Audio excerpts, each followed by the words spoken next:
안녕하십니까. 네.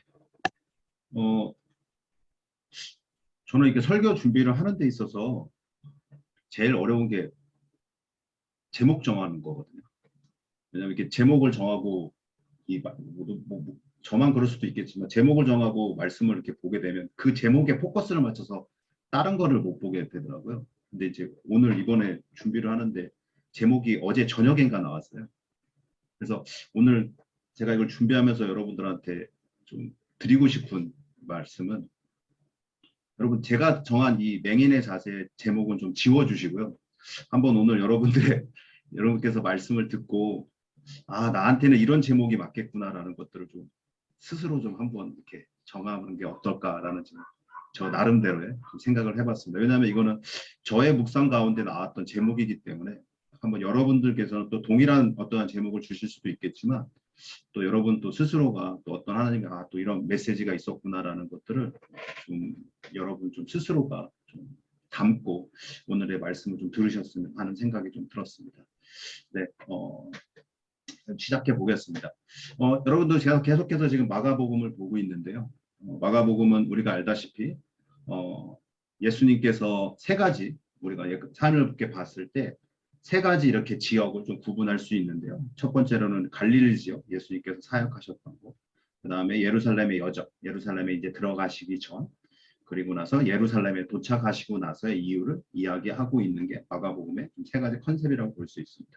오늘 말씀은요, 예루살렘으로 들어가기 전 마지막 이야기입니다. 그리고 마지막, 어떻게 보면 이적과 기적이 나타나는 이야기이기도 합니다. 그리고 예루살렘에 예수님께서 들어가신 후에는요, 어떤 기적과 이적보다도 계속해서 말씀을 통해서 가리키시고, 또 이방인들, 바리새인들과 서기관들과 논쟁을 통해서 계속해서 이루어져 나갔던 것을 볼 수 있습니다.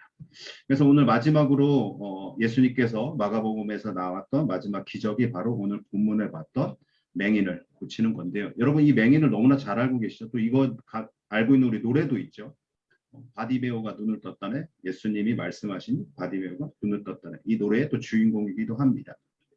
그래서 저는 이 맹인의 10장, 오늘 이 바디메오 맹인을 통해서 여러분과 나눌 텐데, 저는 이 바디메오 이 10장의 내용과 더불어 8장에 나오는 맹인과 함께 좀 보려고 합니다.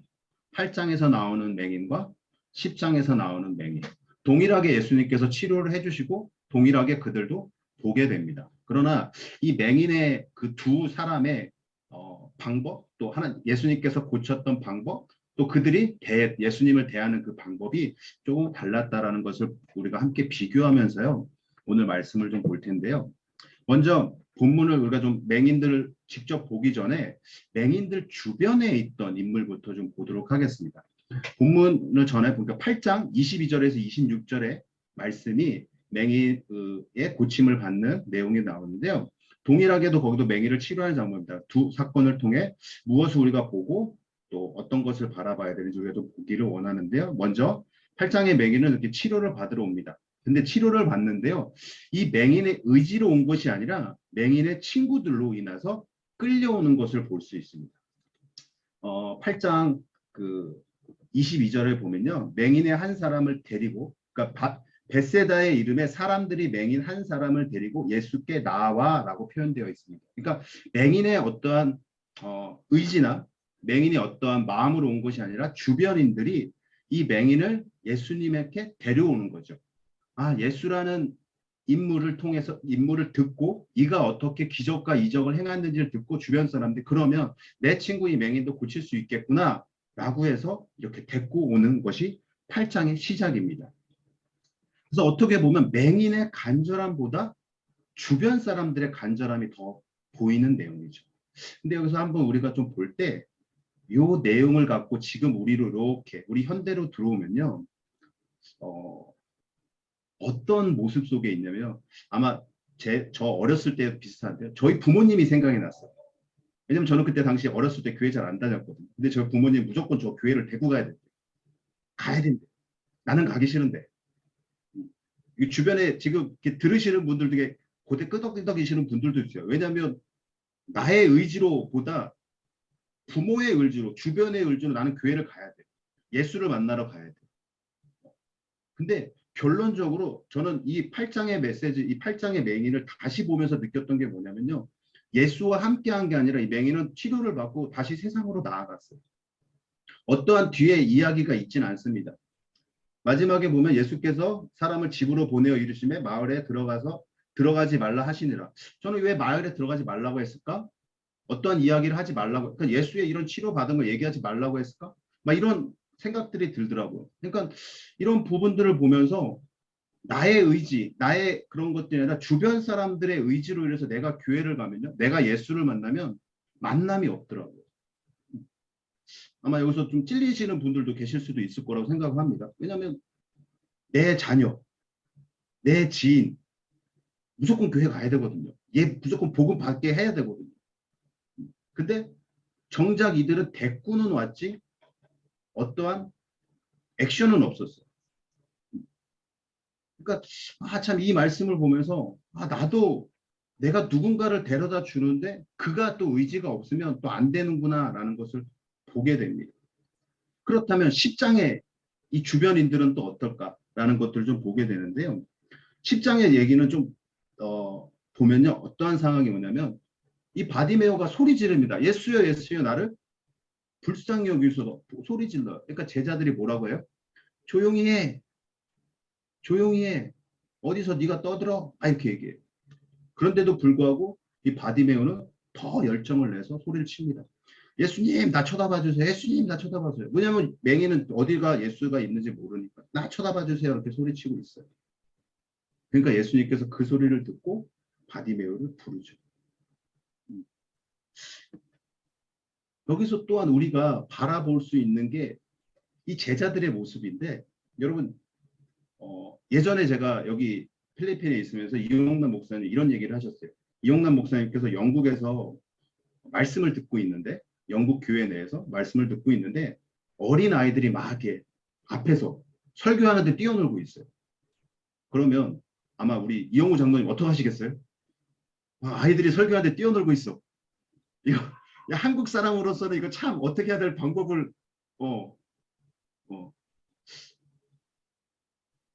이광섭 집사님 아이들이 막 뛰어놀고 있어요. 어떻게 하시겠어요? 막 뒤로 끄집어 나가겠죠. 야 떠들면 안 돼 하고 막 이렇게 뒤집어 끄고 나갔죠. 이용남 목사님도 동일하게 하셨대요. 야 그거 뛰면 안 돼. 막. 근데 옆에 있던 할머니한테 등싸대기만 하셨대요. 왜 그러냐면 왜 아이들이 예배당에서 뛰어놀고 즐거워하는데 그걸 왜 방해하냐라고 얘기하십니다. 그리고 또 한 얘기가 이 아이들이 이렇게 예배당이 즐거워해야지 이 아이들이 나중에 커서 교회를 섬기고 하나님의 말씀의 자녀로 살아갈 수 있다고 얘기를 하더라고요. 근데 우리 한국 사람들의 마인드는 어떠죠? 떠들면 무조건 끄집어내죠. 그러다 보니까 지금 많은 젊은이들이 교회라고 얘기하면 안 가죠. 재미가 없는데. 거기 가면 흔히 얘기하는 지금 젊은이들이 얘기하는 꼰대들에 의해서 소통이 안 되는 거예요.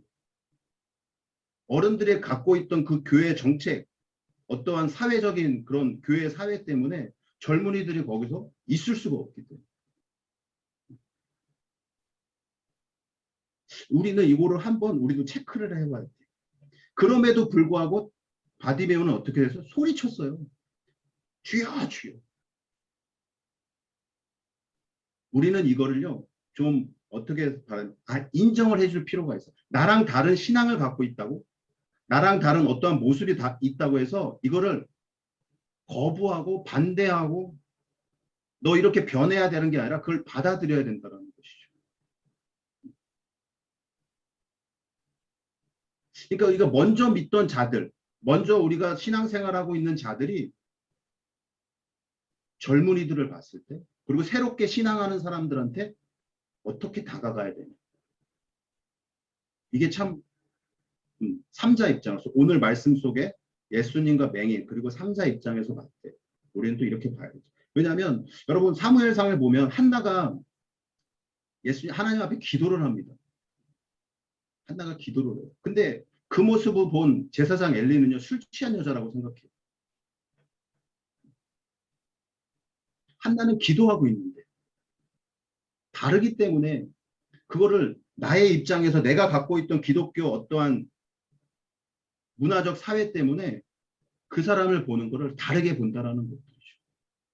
저는 오늘 이렇게 잠깐 3자 이야기를 하면서 저와 여러분들 간에 한번 이렇게 우리가 갖고 있었던 나의 그냥 열심, 내가 갖고 있던 이런 문화 좀 깨버리자는 생각으로 여러분들한테 좀 이야기를 좀 했습니다. 저도 이렇게 말씀을 준비해서 보니까 저도 지금 그런 모습을 갖고 있더라고요.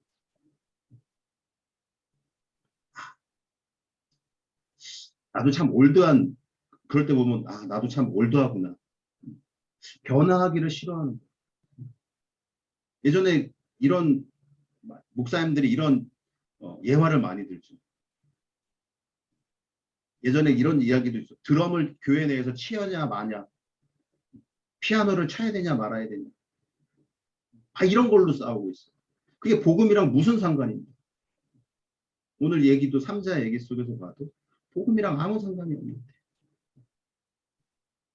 우리는 복음에 좀 더 초점을 맞출 수 있는 그런 우리들의 주변 또 내가 돼서 복음을 많은 이들에게 복음의 길로 잘 인도할 수 있는 저와 여러분들 되시기를 기도하겠습니다. 이제 그럼 본격적으로 이제 맹인들의 이야기를 좀 볼 텐데요. 두 사건은 동일하게 맹인으로 시작을 합니다. 같은 상황 속에 있습니다. 우리도 어쩌면 이 세상에 처음 왔을 때 맹인과 같지 않았나? 라는 생각을 해요. 다시 얘기하면 하나님을 알지 못하고 예수를 알지 못하고 있었을 때였죠. 여기서 누군가가 다 모태신앙이라고 이야기는 하지만 진정으로 내가 예수를 잘 알고 있나? 내가 하나님을 잘 알고 있나? 아니죠. 많은 분들이 제가 알기로는 모태신앙인 분들이 많습니다. 그러나 정작 그들의 삶을 보면 하나님과 동떨어져 있는 삶을 더 살 때가 많았다는 것이죠. 그렇다 그렇게 살고 있을 때 제가 오늘 앞에 이야기했던 누군가를 통해서 제가 이제 예수님을 만나게 됩니다. 예수님 앞으로 가게 되는 것이죠. 그리고 예수님의 이야기를 듣고 말씀을 듣고 하게 됩니다. 그랬을 때 우리는 어떻게 반응해야 되느냐는 거죠. 그리고 이 두 맹인은 어떻게 반응했냐라는 것을 오늘 저는 여러분들과 나누고 싶습니다. 먼저 결과를 먼저 말씀드리면요. 8장의 맹인은요. 이름도 없어요. 이름도 없이 그냥 사라지는 맹인이고요. 10장의 맹인 바디메오라는 이름으로 성경책이 그리고 지금까지도 우리한테도 나타나는 그래서 우리가 노래를 보면 있죠. 바디메오가 눈을 떴다네. 예수님이 말씀하신 바디메오가 눈을 떴다네. 그를 통해서 예수님 말씀하신 나도 새롭게 되기를 원합니다.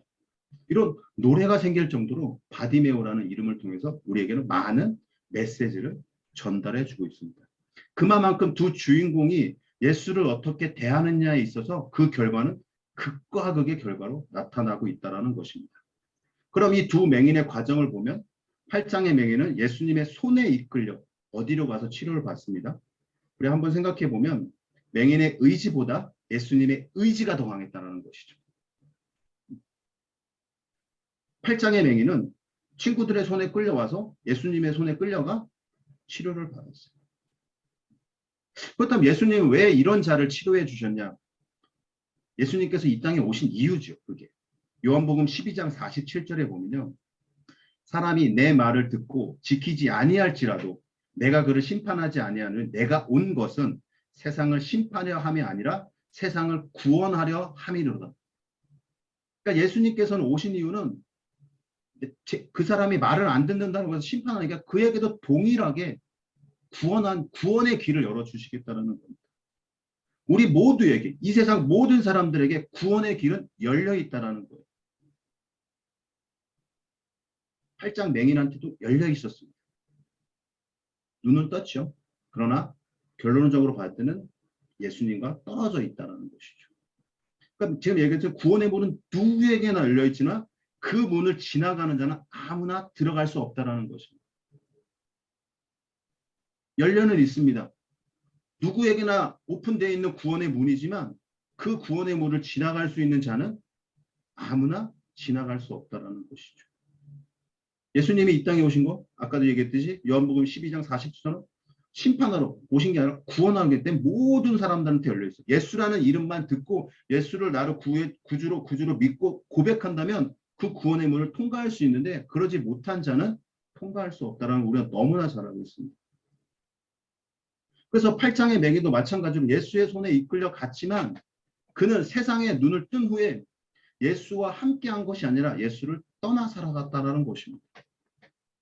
그렇다면 10장의 맹인은 예수님께서 지나가는 길에 예수가 지나간다라는 소리를 듣고 그의 목소리를 내서 예수한테 알렸어요.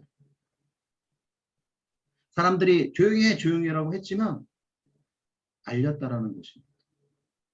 그리고 우리가 봤다시피 예수님이 그 소리를 듣고 제자들한테 얘기하죠. 야, 그 사람 데리고 와.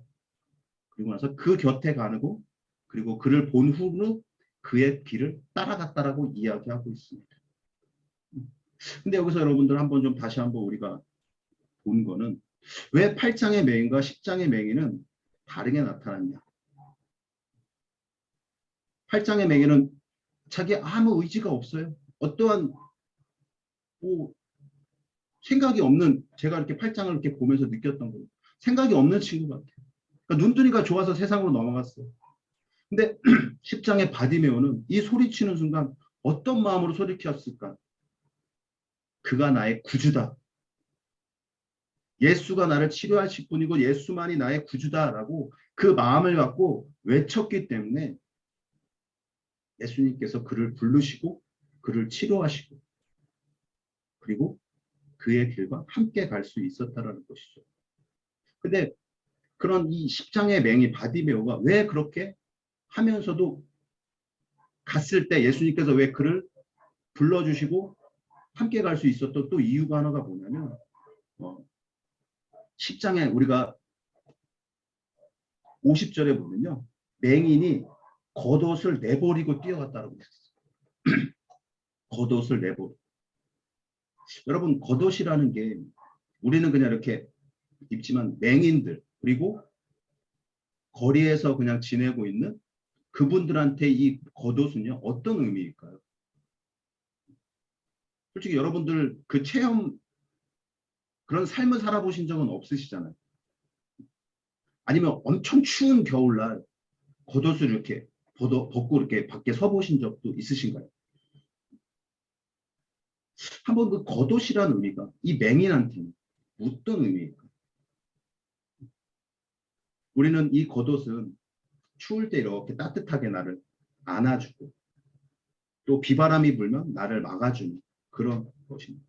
이 맹인한테도 동일할 것 같아요. 더운 날은 이 겉옷으로 그늘막을 세울 수 있고 또 추울 때는 따뜻하게 나를 보호해 줄 수 있고 그리고 비바람을 막아주기도 하고 또 야외 그 맹인으로부터 또 보호해 줄 수 있는 게 겉옷입니다. 다시 얘기하면 이 겉옷은요, 이 맹인한테는 전부인 거예요. 모든 것인 거예요. 근데 그거를 버려두고 예수한테 갔다라는 거죠. 맹인한테 있었던 그 전부를 버려두고 걸어간 것도 아니에요. 뛰어갔다고 했어요.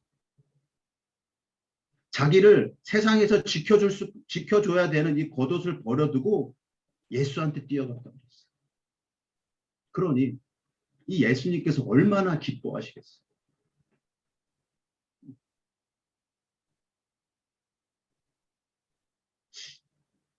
여러분 이렇게 이야기하다 보면 한 명 또 생각나는 인물이 하나 있죠. 부자 청년의 이야기가 있죠. 그는 예수님께 와서 이렇게 당신을 따르려면 어떻게 해야 됩니까? 저는 세상의 율법을 다 지켰던 사람입니다. 당신을 따라 제사가 되고 싶습니다. 예수님이 얘기하시죠. 그래? 알았어. 그러면 네가 갖고 있는 걸 모두 팔아 이웃에게 나눠주고 널 따라와. 부자는 고민하죠. 그리고 그는 다시 돌아가는 것을 볼 수 있어요. 전부를 내가 드린다는 거 참 쉽지 않아요. 저는 그럼 다시 한번 여러분들 좀 질문하고 싶습니다. 여러분들은 예수님 앞에 전부를 드리셨나요? 저도 아직 못 드린 것 같아요. 이렇게 드려 나가는 것 같아요. 저는 이렇게 살아가면서 하루하루 살다 보니까 예수님과 이렇게 교제하면서 조금씩 더 좀 들여 나가는 것 같아요.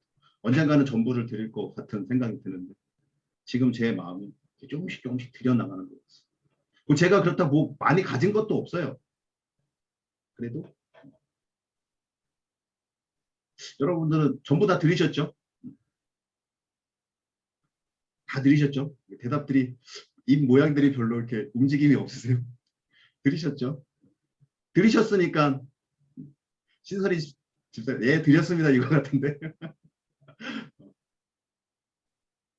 들으셨으니까. 근데 이 드릴 수 있는 마음은 아까도 제가 잠깐 이야기했듯이 예수가 나의 구주다 라는 이 마음이 있는 사람은 그 전부를 드릴 수 있다라는 것입니다. 이렇게 모든 것을 드리고 예수님 앞에 온 이 맹인한테 예수님께서 이렇게 얘기하십니다. 내가 너에게 무엇을 하기를 원하느냐. 무엇을 하기를 원하느냐. 세상의 관점에서는 맹인은 이렇게 얘기해요. 얘 보기를 원합니다. 예수님께서는 얼마나 이쁘셨을까요? 이 맹인 바디메오가. 얼마나 이쁘셨을까요? 우리가 8장의 맹인은요. 어떠한 질문도 없어요. 그냥 예수님께서 데리고 와서 흙에다가 침 발라가지고 이렇게 발라주고 야 보이냐? 얘 좀 보여요. 한 번 더 발라주고 이제 보이냐? 얘 잘 보여. 잘 가. 끝났어요. 근데 10장에서는 모든 것을 버려두고 예수님 앞에 달려온 이 바디메오에게 예수님께서 이렇게 얘기하세요. 내가 너에게 무엇을 주기를 원하느냐.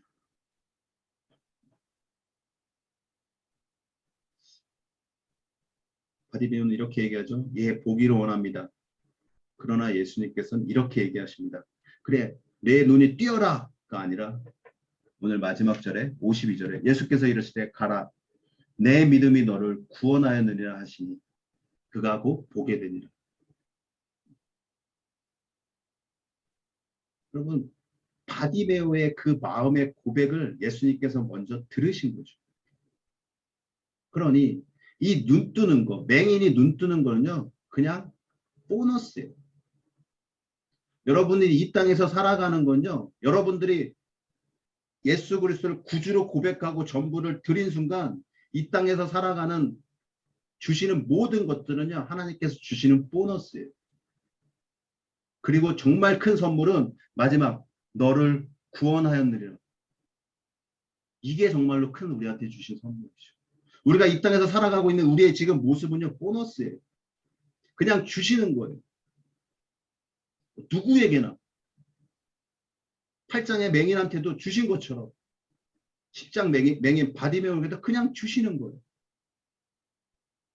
그리고 나서 더 큰 선물 우리가 정말로 원했던 그 구원의 길 그거를 갈 수 있는 그 티켓을 우리한테 주신다라는 것이죠. 저는 요 두 8장의 맹인하고 10장의 맹인을 이렇게 계속해서 보면서 느꼈던 게 뭐냐면 또 떠올랐던 또 성경에서 사건이 뭐냐면 이스라엘 백성이 홍해를 건널 때와 요단강을 건넜을 때가 생각이 나죠. 모세가 건넜을 때, 그 다음에 여호수아가 건넜을 때. 저는 그래서 8장의 이 맹인의 이 모습은 홍해를 건넌 이스라엘의 모습이 아니었을까라는 생각도 해보고 그리고 바디메오는 요단강을 건넜던 이스라엘들의 마음이 아니었을까라는 생각도 해보고 왜냐하면 여러분 홍해를 건넜을 때 여러분도 아시죠? 이스라엘 백성들은 그 모세가 나타나서 이제 데리고 나간다고 하니까 바로가 계속해서 엄청난 고통의 시간들을 더 주잖아요. 그리고 10가지의 재앙을 받는데도 이 이스라엘 백성들은 믿음이 없었어요. 그러니까 하나님께서 계속 보여주시죠. 먼저. 계속 보여주시죠. 야, 나 이런 사람이 내가 너네들과 함께하고 있어. 야, 내가 10가지 재앙을 했어. 야, 그리고 너네 이렇게 이제 출애굽해서 가는데 바로의 군대가 쫓아오니까 그걸 막아주는 게 불기둥하고 구름기둥이 계속 막아주고 있는데도 불구하고 이스라엘 백성들은 불평불만을 하죠. 그리고 앞에 홍해가 있어요. 그러니까 하나님께서 그걸 또 열어주셔서 건너게 해주세요. 그럼에도 불구하고 광야에서 얼마나 많은 불평불만들을 하고 있어요. 하나님이 아닌 다른 신, 송아지를 만들면서. 그러니까 그들이 그 당시 이스라엘 백성들이 가야 되는 그 구원의 땅, 가나안에 들어가지 못하는 일들이 벌어져요. 근데 요단강은 여러분 어떠세요? 사람들이 먼저 그 물을 밟는 순간 요단강이 갈라져. 믿음으로 나아가니까. 하나님이 나의 구주라고 믿고 그렇게 고백하는 있는 사람들이 요단강을 밟으니까 요단강이 열어집니다. 그리고 가나안 땅에 입성하게 되죠.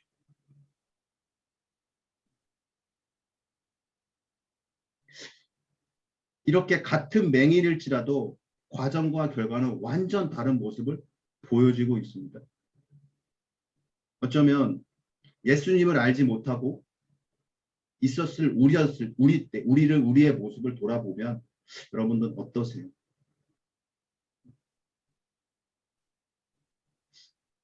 예수님은 계속해서 하나님은 우리 곁에 있으셨어요. 근데 우리가 몰랐을 때가 너무나 많았죠. 이제는 여러분들 우리 WCDF는 아까도 이제 제가 뭐 장난스럽게 얘기했죠. 다 우리는 예수 그리스도를 구주로 고백하는 자들이죠. 그리고 아까 뭐 제가 전부를 다 드렸느냐 안 드렸냐 이런 얘기했지만 여러분들은 그 고백만으로 하나님 앞에 예수 앞에 전부를 다 드린 거예요. 그래서 그 구원의 길로 갈 수 있다라는 거죠. 근데 저는 여기서 좀 더 나아가. 그렇다면 우리가 구원받은 자가 좀 더 어떻게 해야 되냐? 마지막 그가 곧 보게 되어 예수를 길에서 따르리라. 마지막 우리가 요 미션 따라가는 삶, 예수를 따라가는 삶.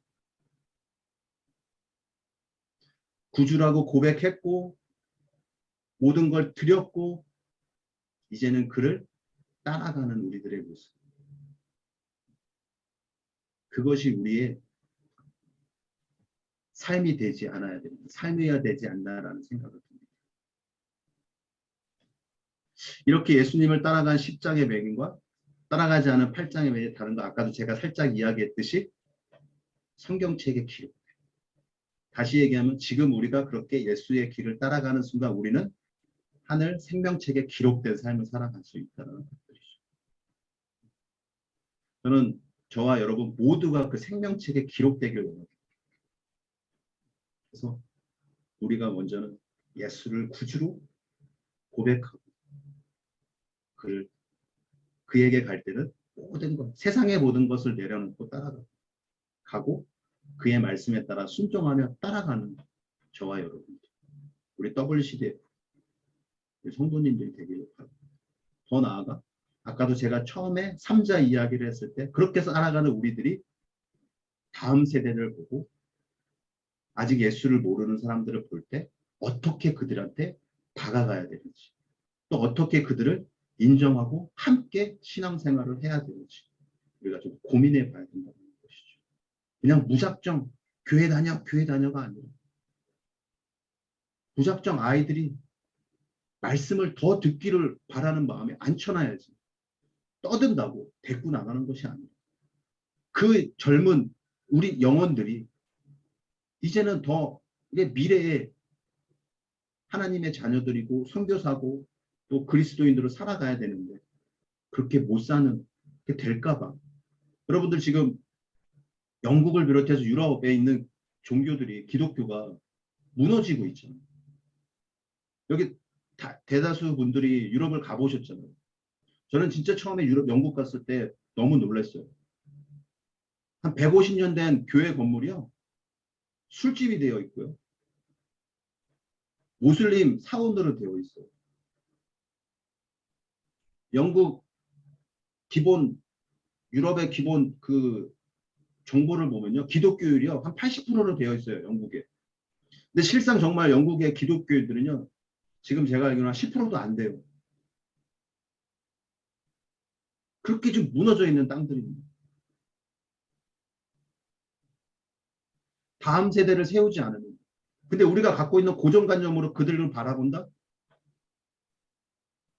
우리가 갖고 있던 그런 기독교 문화, 기독교 사회, 기독교 정치 속에서 이 젊은 아이들을 거기에 다시 집어넣는다?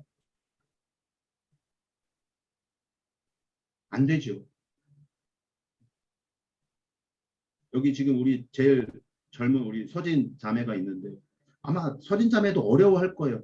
기존에 있는 그런 문화 속에서, 사회 속에서, 정치 속에서. 아니 여기 30대, 20대들한테만 물어봐도 되게 힘들어합니다. 그럴 때 우리가 정말 하나님의 자녀로서 구원받은 자녀로서 이 다음 세대를 어떻게 끌고 갈지를 또 우리가 고민해 봐야 된다는 거죠. 그냥 무작정 우리가 옛날에 받았던 그 교육 방식대로 하다가 이 젊은 친구들은 다음 세대는요. 지금의 수많은 한국에 있는 교회들은 다 문 닫습니다. 지금 현직에서 지금 사역하시는 우리 목사님들도 계셔서 더 잘하실 거라고 저는 생각을 하고 있습니다.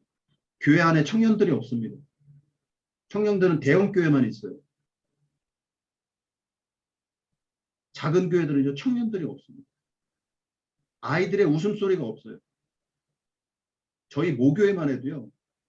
참 안 간지 좀 오래되긴 했는데 어른들이 다 젊은이들이 별로 없어요.